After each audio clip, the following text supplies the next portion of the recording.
But first, the Prime Minister has scored a big parliamentary win on its penultimate day, with the government repealing the refugee medevac laws. The fiery Senate showdown quickly igniting questions about whether the government struck a secret deal with Jackie Lambie. An emotional Jackie Lambie seals the deal. I'm more than satisfied that the conditions are now in place to allow medevac to be repealed.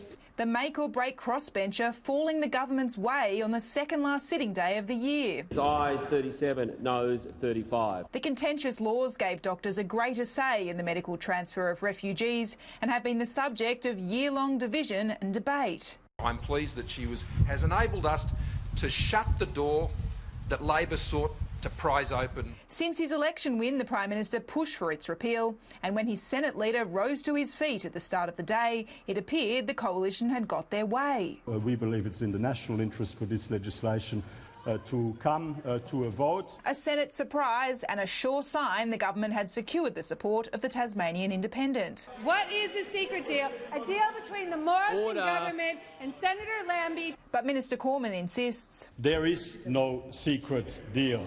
Senator Lambie avoided the deal rhetoric, but suggested in reality an arrangement was made. So I've put to the government a proposal, and since then we have worked together really hard to advance that proposal.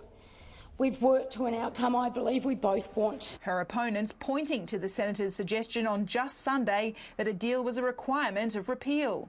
I have given the government a choice. It can either pick A or B. Just 3 days later, Senator Lambie breaking down, saying she understands the frustration about the secrecy. But when I say I can't discuss it publicly due to national security concerns, I am being 100% honest to you.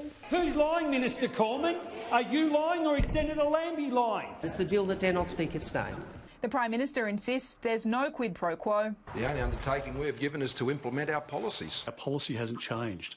We're very clear about the fact that we want to get children off Manus Nauru. We've done that. Mr Morrison downplaying a potential New Zealand resettlement option for 150 refugees being on the table. The government's policy is to ensure that we seek to resettle people who are in Nauru. Around 180 asylum seekers have been transferred to Australia under these medevac powers that were passed against the government's wishes.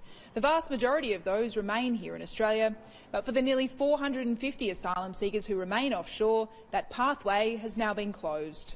On average, one person died in offshore detention for 5 months.